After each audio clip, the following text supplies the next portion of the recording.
sisters manifesting their dreams. Get your cream by any means and beam with self-esteem. Beauty supreme and booty walk so mean. The way you fit in them jeans, you eat your cornbread and greens. Dance or a doctor, red wine or vodka. Redesign your spot and redefine your mantra. Retwist your locks and realign your chakras. Doing your squats and getting closer to God, huh? Brunching with your squad or taking a girl's trip. Adjust your crown, you God's gift to the world, sis. Celestial body, drink your water. Meditate, sun kiss goddess, heavenly order. Levitate, tribe of Ashanti. Black girl magic, melanin popping, whether you ratchet or lavish, whether you bougie or savage, you a gift and a treasure. You got to love a black girl getting a shift together. Black girls are getting a shift together. These black girls getting a shift together, man. These black girls are getting a shift together. These black girls getting a shift together, dog.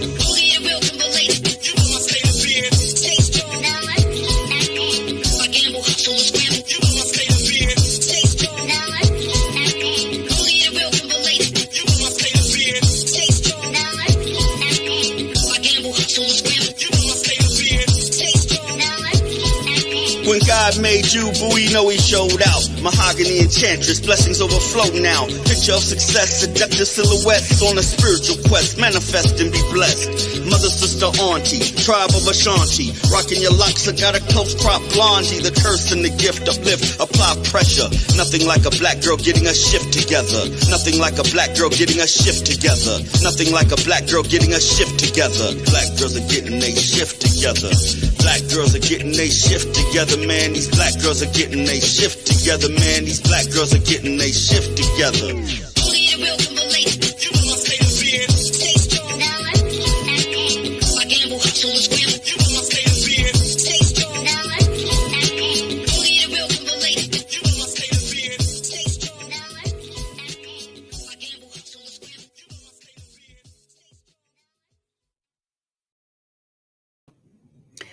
Hello, everyone, and welcome to Black Girls Getting Their Shift Together.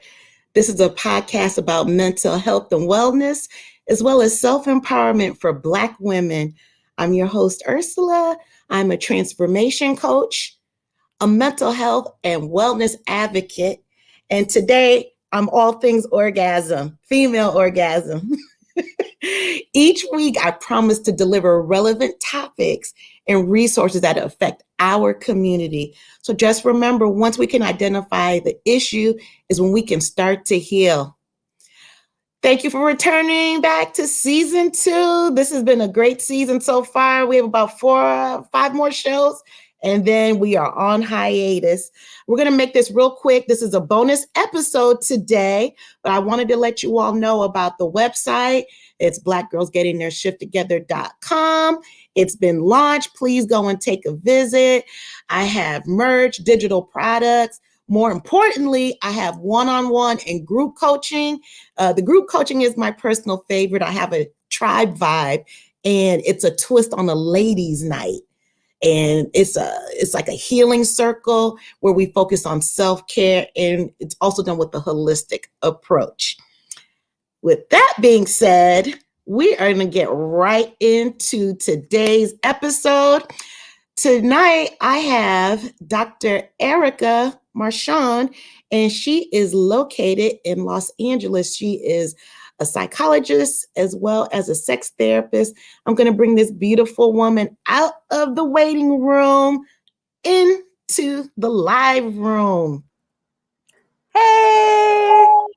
Hey, Dr. Erica, how are you? Hey, Ursula, I'm so good. How are you doing? I'm well. Thank you again for coming on. This was awesome. You all, to let you know, we've done a lot of juggling to get this time slot together, but it's worth it already. You understand. We're going to start getting right into the meat of it. Cool. Can you tell us, how did you become a psychologist, and what made you transition into becoming a couples therapist and a sex therapist? Totally. Yes. So I love that you said your show is about mental health and wellness and, kind of evolving into the person that we want to be and feeling how we want to feel and all that stuff. So that's my take too. I'll tell you that what brought me to being a psychologist was honestly, I come from a family where we have had mental health struggles. And, I think in the past, especially psychological services haven't been, at least in my family, I don't want to speak for all Black families, but in my family, and I know in some other Black families, it wasn't perceived that, right? Yeah, that mental health services were something that we would take advantage of, or, like I can remember people saying, you only go to see a psychologist if you're like really bad off, and obviously that's not the case. And so what got me to this, to being a psychologist, to this field, was just wanting to understand better, how do people build resilience in life? Like, how do we get through tough times and still, right, like still thrive? And how is it that some people can do that and other people don't manage to do that? And so then, and how can we help more people? How can I help more people do that? That was really, truly foundationally how I started out in my journey to be a psychologist. And it was such a good career path for me. I love it. I found it fascinating. And so then in terms of the sex and couples therapy specialty, I think similarly, it was something that I was always kind of interested in. But then also, having grown up in the family that I did, in the place that I did, I grew up in the South here in the US. We just didn't talk about sex. Nobody talk about sex, other than it, like where I grew up was like, don't do it until you're married. And there was a lot of shame around it, and people getting pregnant in 8th grade, and just all of these negative consequences and shame and difficulty that I thought could be avoided if we could just have more open conversations about it. And so that's really what tracked me down this road to focusing on sex and relationships specifically. So a lot of it was like my own upbringing and my sense of like, oh no, this could be better, and so let's try to make it better. Yeah. I love what you said, going back to your path on becoming a psychologist. Is at what point do we start to learn how to not just live, but to thrive? That rung in my ears just now. Yes. Mm-hmm. And may I give you a little backstory? I may have said this on my podcast before. My mom doesn't listen to this, but if it gets back to her, she'll probably deny it. Let me tell you, when I was younger and I started my cycle, you know what the first thing my mother said? What? You make sure he wears his raincoat. Like that. What did you think? You're going to laugh. Really, what I thought was, remember that commercial way back in the day with the Gordon's fishermen? So all I see is this white man with a yellow slicker on and a plastic slicker yellow hat. Right. Thinking, what does that have to do with sex? And what does that have to do with my cycle? Right. That was the end of the conversation. Yes. Oh my gosh, I can relate to that. I can definitely relate to that. The extent of my sex ed conversation was, don't be alone in a room with boys. Don't be alone in a room with a boy. That was it. And, granted, I am sure, well, I'll say, I think that probably our moms had the best intentions and just didn't know what to say. I hope, right? But that's not helpful. Like, you had no idea what she was talking about. No, because all I thought was fish sticks. Literally. Right? Why wouldn't you? Yeah. Oh, it was just insane. And I do agree, there's a lot of shame that is associated with sex. And an orgasm was definitely off the table. Didn't even know what it was for a long time. No. Right.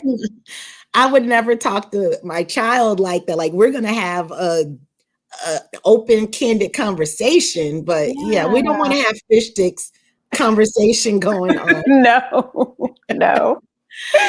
Exactly. All right, let's get right into this. Everyone, just to let you know, we are talking about orgasms, in particular, the female orgasm. And Dr. Erica has created a quiz about the female orgasm spectrum. This is her take on it. Remember, she is a sex therapist. Got to take all tips wherever they come. Okay. Now, I've taken the quiz. I'll tell you my results after, but I really encourage everyone, if you have not taken the quiz, to click on the link after the podcast and just see, the quiz is only 60 seconds and you'll get your results, which very interesting, by the way. Thank you. I'm glad you liked it. I'm glad you took the quiz. Oh, heck yeah. And I like my results. All right. So, what is a female orgasm? My favorite definition of orgasm comes from not myself, but a book that I love. It's called Come As You Are. The author is Emily Nagoski. She's a sex educator, and it's basically a book about female sexuality. And I honestly think it's the best one that has been written to date on female sexuality. So if people want to learn more about their own sexuality or sexual response or, issues that come up, check out Come As You Are. I have no affiliation with her or that book, but I just think it's really good. And so her definition of orgasm is my favorite. It's really simple. She says it's the sudden involuntary release of sexual tension. Full stop. Sudden involuntary release of sexual tension. And so oftentimes that comes after getting really turned on. That comes after, experiencing sexual pleasure. Oftentimes it is very pleasurable itself. Sometimes there are like pelvic floor muscle contractions that go along with the orgasm, kind of a throbbing feeling. But the reason I love her definition is because not everybody experiences the same thing when they have an orgasm. Some people have the fireworks and like kind of the sort of stereotypical depiction of an orgasm, and then other people don't. For other people, it's, it can be much more muted, or some people feel like, I didn't feel the fireworks, I just feel done, like I feel satisfied. For some people, that is what an orgasm feels like. For other people, some people laugh when they have an orgasm. Some people cry after they have an orgasm. It's just like this very broad spectrum of what people can experience. So I love that definition. It's the sudden involuntary release of sexual tension. And it can take a lot of forms for different women. So is that C-U-M as you are, or C-O-M-E as you are? C-O-M-E. Yeah. Yeah. Okay. C-O-M-E. So I yeah. figured. Could have been either one though, right? Given the topic. Yeah. Yeah, really. Yeah. I thought that's what. Yeah. It's not myself, but I've experienced someone, he would laugh when he had an orgasm. Mm-hmm. That was different. Yeah, some people laugh when they have an orgasm. Like I think it's involuntary, right? And I bet it took you a little bit by surprise. Hell yeah. I'm like, what is going on? What's funny? Right? Like, yeah. No, some people laugh when they have an orgasm. There's all kinds of things. Mm-hmm. Yeah. How do they happen from a clinical aspect?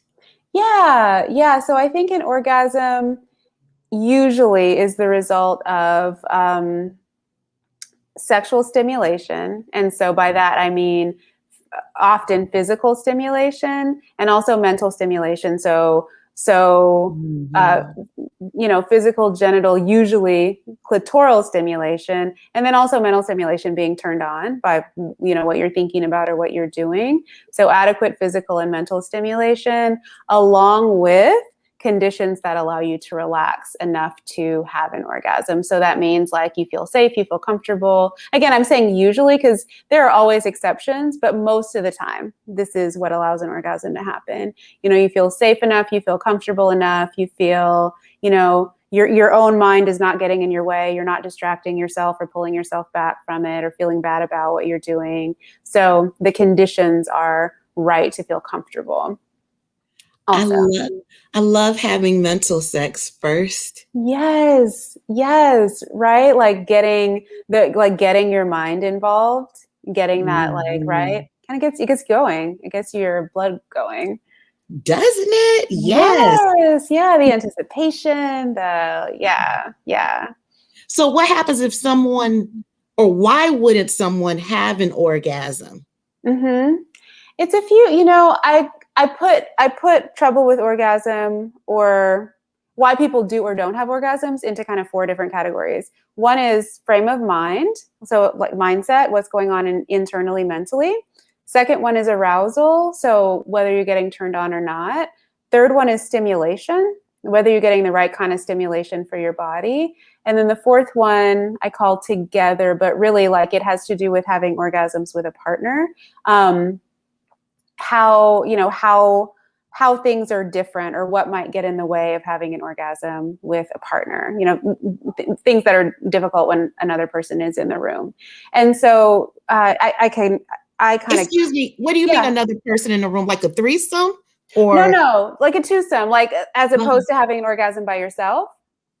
Having an orgasm with a partner. Yeah. Or sure, like if you're talking about a threesome, that's another one. Like, maybe there's more stuff going on that would get in the way of orgasm. So when I think of what gets in the way of having orgasms, I think there are things in each of those categories that can get in the way. So underneath, like in the category of mindset, things in our own minds can get in the way. Like we were talking about, for example, what we've learned about sex in our lives. Like, I definitely learned like you shouldn't have sex, you shouldn't do it, it's shameful.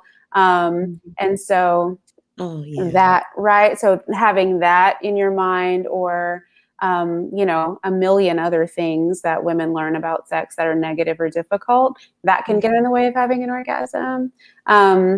If you're not getting turned on enough, or you don't know how to get turned on, you don't feel comfortable getting turned on or showing that you're turned on, that can get in the way of an orgasm. You're not getting the kind of physical stimulation you need. Like a really common example is that most women need clitoral stimulation in order to have an orgasm. And so if a woman's with a male partner and they're having intercourse, a lot of women expect themselves to be able to have orgasms just with intercourse. But for most women, that just doesn't provide enough clitoral stimulation to have an orgasm, right? So not getting the right stimulation. And then when we talk about things that could get in the way of orgasm with a partner, I think about things like communication, like comfort with the other person, right? Like, do they know what you need? Can you tell them what you need? All those things. So a wide variety of things can get in the way of having an orgasm or supporting an orgasm. Sounds like I would love for you to come back so we can talk about that. Yes. Oh really? My gosh, that's a whole other conversation. Yes, and so needed. Yeah. So let's get right into it. From my understanding, there were 5 spectrums on the Dr. Erica spectrum of orgasms. Can you go through number 1 and work our way up? Sure. Yeah. So and this is the orgasm spectrum is not like a scientific thing. I didn't, this is my creation of a way to understand how different people have orgasms. So take it with that caveat. Like I didn't go out and, survey thousands of people and decide, okay, this is how everybody fits into this spectrum. I thought, from the experience that I have, I think these are good descriptions of how people have orgasms. So the first spot on the spectrum is what I call a newbie. So someone who maybe hasn't had an orgasm yet, or doesn't know if she has or not, and is trying to understand like how to have one. The second spot on the spectrum is elusive. Sorry. So elusive orgasms is a person who has has potentially had orgasms before, but they're not really reliable, and she might not know exactly why she has one sometimes and why she doesn't. They might be difficult to have, right? Would this be solo or partner? Either one. Yeah, usually that's more of either one. I was going to say usually it's more of a solo category, but it could be either one actually. Yeah. The third spot on the spectrum is actually solo. So that's someone who can have an orgasm by herself, but not with a partner. Fourth spot is shy. So that's somebody who can have an orgasm by herself and sometimes with some partners, but it's not reliable and it might be difficult or uncomfortable to have an orgasm with a partner. And then the fifth level is confident, which means you can generally have an orgasm in any situation that you would like to have one, as long as the conditions are right for you. So those are the 5 spots on the spectrum. So when I took the test, I know you saw the emails. Did you say, that's Ursula? That's Ursula's test. No, I didn't. You know what? I didn't. I have it. I haven't kept up with, yeah, no, I haven't kept up that closely. That's so, I love hearing that people took the quiz though. Yes. Yeah. Did I tell you what I scored? What did you score? I scored a number 5. Confident. Yay. And do you feel like that reflects you? Yes. However, if I put myself in different mindsets of different partners I have had, Yes. it can fluctuate between a 5 and a 4. Isn't that interesting? It's Yep. right here. It is. It's there. And I think it's also between, between us and our partner too, because they have their own, they're contributing something to the dynamic too. Oh, yeah. But He sure yeah. is. Right. Yeah. Right. Yes. Yes. But yeah, I was a number 5. bad? I was very happy. That's And awesome. yeah, I was cool with whatever I scored. I liked your take on it. And I want to encourage everyone again to take the test. So instead of reading what Dr. Erica just said, she has videos on it. You can see her pretty face on there, and she explains all 5 spectrums in detail. We just can't go into it now because this is a bonus episode and to respect her time. But I mean, she has to come back. I can come back.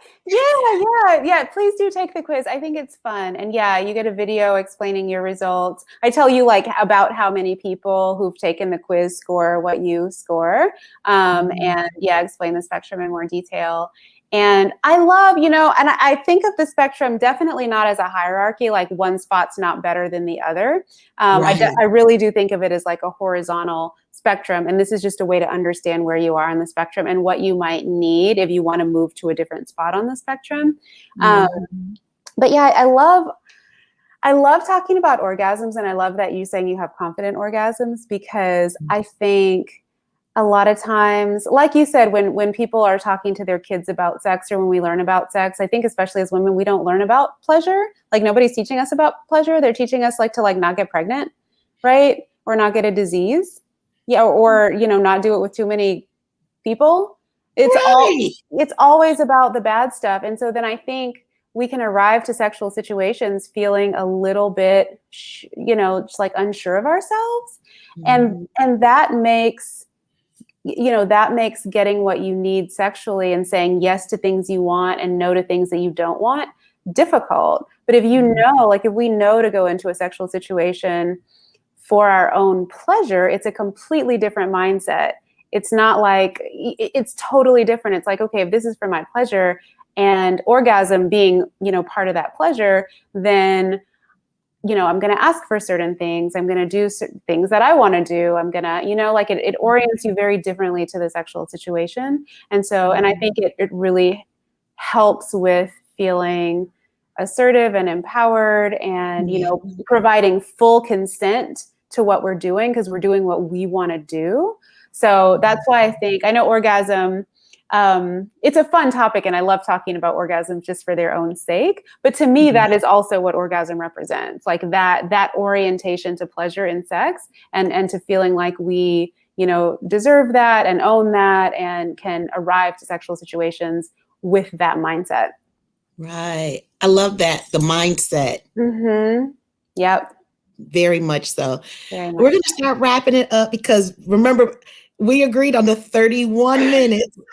Thank you, Ursula. Ursula was so sweet, you guys. She emailed me, and you usually do an hour long, right? I do. Yeah. And I said, can we do 30 minutes? Because I'm super maxed out right now. Like after this, I have to go see another client. And I said, please, would it be okay to do a 30-minute one? And you said, can we do 31? I was like, yes, 31. So that's why it's shorter today. And I really appreciate your generosity and flexibility in doing that. Thank you for saying yes. And just to let everybody know, Dr. Erica comes with it too, because when we were making the final confirmations and the gentle reminders, and she said, yes, I have you in my calendar for 31 minutes.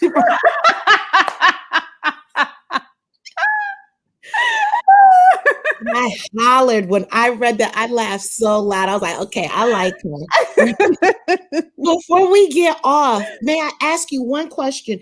I put on my social media if anyone had questions for you. to inbox me and I'll read them anonymously. Interestingly, I had 5 questions. Yeah. They were all from men, and they all asked about the female orgasm and squirting. Oh, seriously? I promise you, I have I've my gotten, phone. So yeah. what I did, I pretty much combined all the questions and made it into one because of the time. Perfect. So they wanted to know, is squirting a result of an orgasm? Is it pee, urine? And can anyone do it? And is it usually okay? I'm going in. No, go ahead. And then the other part is it usually solo or with a partner? Oh, gotcha. Okay. So squirting is separate. It's a separate thing from an orgasm. It can happen with orgasm for some women, but sometimes it happens at a different time than an orgasm. What squirting seems to be, as far as the research goes, is that it's not pee. It is actually, you know how men have a prostate? And the prostate produces prostatic fluid that mixes with other things to create semen. That's where part of semen comes from. Well, women have, so men and women, our genitals have the same types of cells, just organized into different shapes. So women have what are the equivalent of prostate cells in the G spot. So the G spot is like on the, if this is a vagina and this is like, I'll use this one, and this is like the stomach side of the vaginal wall. The G spot is a group of cells here on the front side or the anterior side of the vagina. And so those cells are similar to prostate cells, and they also excrete a fluid, right? And so for some women, a combination of that fluid and other kinds of other vaginal secretions can be expelled during sex, squirting, right? And so I think the jury is out on whether everyone can do it or not. Like some women just naturally have squirting as part of their sexual experience. I've certainly heard people say that you can learn how to squirt if you're interested in it. I think there are actually online courses about it. So, do you know of any I can post? You know what? I don't know of any myself, but I can reach out to a friend of mine who was telling me about this actually. And I can email that to you. We can post it underneath. So yeah, my friend Kara. Can everyone do it? Along with that, I think this is important to say, because I get a ton of questions about squirting these days too. I think it's important for men and women both not to make it this like performance thing, kind of this novelty thing, right? Like, ooh, can you squirt for me? You know what I mean? Because it's such a, like right. Squirt on demand. On demand, right. I think it's really important to be mindful of not doing that. Like, of course, you be curious about it. If you would like to learn, try to learn. Like, experiment with your partner, all that stuff. But yeah, let's don't have it be like this other thing that women need to do sexually to be appealing. So, fine line there. And then that question, does it often come with solo or partnered stimulation?